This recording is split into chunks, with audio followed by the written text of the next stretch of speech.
کہتے ہیں ملت ابراہیم، ابراہیم کی ملت. اور آپ کسی بھی ملاٹے سے پوچھ لیں کہ بھئی دین کیا ہے، دین ابراہیم ہی ہے. دین ابراہیم کس کی ملت پر چلنا ہے؟ ابراہیم کی ملت پر چلنا ہے.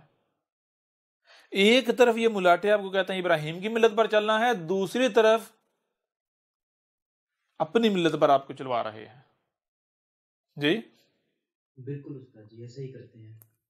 کیا ابراہیم کی ملت یہ تھی کہ اندھوں کی طرح اپنے آباء و اجداد کے پیچھے چلو؟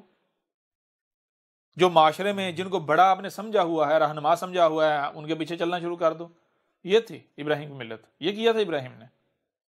نہیں بالکل. یا پھر آپ یعنی آپ کا بچہ یہ جانتا ہے، بتایا جاتا ہے کہ ابراہیم نے جب ابراہیم باشعور ہوا، بڑا ہوا، باشعور ہوا، یعنی کہ حلم کو پہنچا. حلم کسے کہتے ہیں؟ یا حلم کہہ لیں، حلم کہہ لیں، حلم کہہ لیں، بات ایک ہی ہے، کوئی فرق نہیں پڑتا.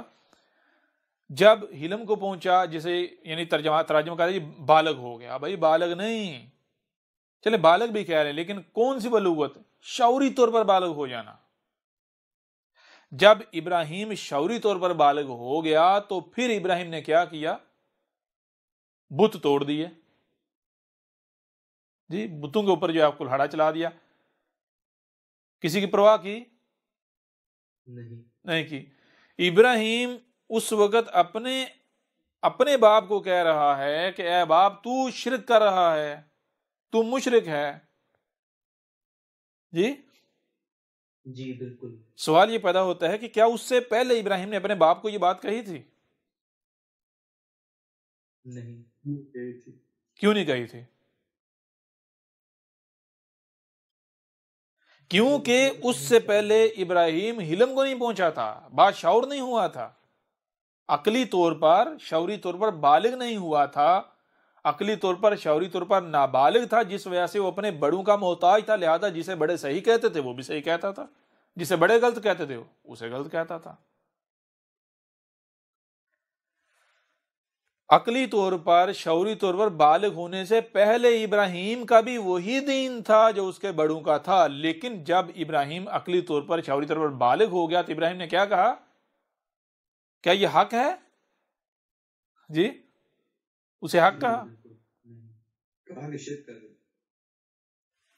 عقلی اور شعوری طور پر بلوغت سے پہلے جن بتوں کو ابراہیم پوجتا رہا، جن بتوں کو خدا رب سمجھتا رہا، جیسے ہی وہ عقلی اور شعوری طور پر بالغ ہوا ہے تو انہی کو پکڑ کے توڑ دیتا ہے، کسی کی پرواہ نہیں کرتا.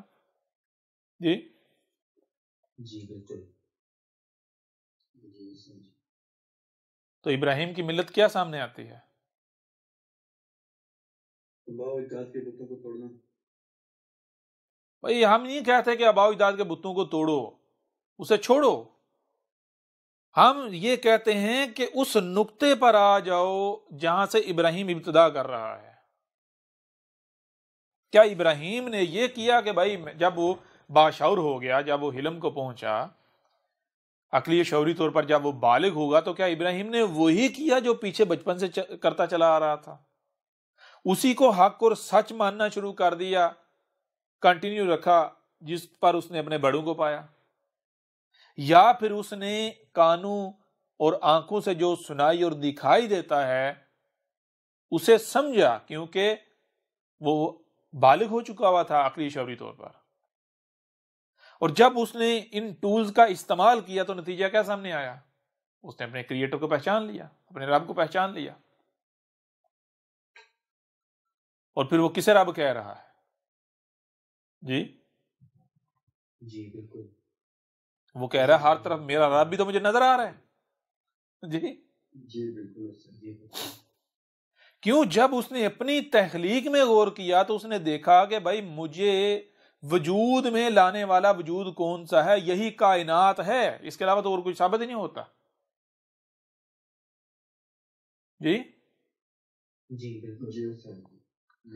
اس نے دیکھا مجھے وجود میں لانے والے میرے والدین. تو جب تک میں صرف یہیں تک محدود تھا، میں اپنے خالق و مالک اپنے والدین کو سمجھتا رہا، تو میں نے ان کو رب بنائے رکھا.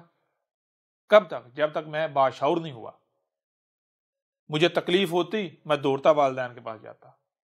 یعنی کھانے کے لیے کن کا محتاج؟ والدین کا. پینے کے لیے والدین کا. پہننے کے لیے والدین کا. چلنے کے لیے والدین کا. کوئی بھی حرکت کرنی ہے، کچھ بھی کرنا ہے، اچھا برا بلا، ہر لحاظ سے کن کا محتاج تھا؟ والدین کا. والدین کا. یعنی کہ والدین والدین کو رب بنایا ہوا تھا. کیوں رب بنایا ہوا تھا؟ کیونکہ انہوں نے مجھے وجود دیا. لیکن جب میں عقلی و شعوری طور پر بلوغت کو پہنچا تو پھر میں نے دیکھا کہ میرے رب جو ہیں، یا میرا رب صرف میرے والدین نہیں ہیں. مجھے وجود میں صرف ان دو شخصیات نے نہیں لایا، بلکہ اس کے پیچھے بھی کوئی ہے. کیا ہے؟ جب غور کیے تو پتہ چلتا ہے یہی کائنات سامنے آتی ہے. غور کرتے جائیں. جی آپ کی تخلیق، آپ کی ماں نے آپ کو جنم دیا. آپ کی ماں سے آپ نے جنم لیا. جنم لینے سے پہلے آپ اپنے والد میں تھے. والد میں کہاں سے آئے؟ اس نے جو رزق کھایا، تو وہ رزق کہاں سے کیسے وجود میں آیا؟ کون وجود میں لایا؟ یہی زمین، یہی چاند، سورج، ستارے، یہ ایٹماسفیئر. جی لنک جو ہے وہ جڑتا چلا جائے گا، جڑتا چلا جائے گا، جڑتا چلا جاتا ہے یا نہیں؟ جی سامنے یہی جی کائنات. استاد جی. تو کیا سامنے آتا ہے؟ سامنے یہ کائنات آتی ہے، جسے انگلش میں نیچر اور عربوں کی زبان میں فطرت کہا جاتا ہے. فطرت کا مطلب کیا ہے؟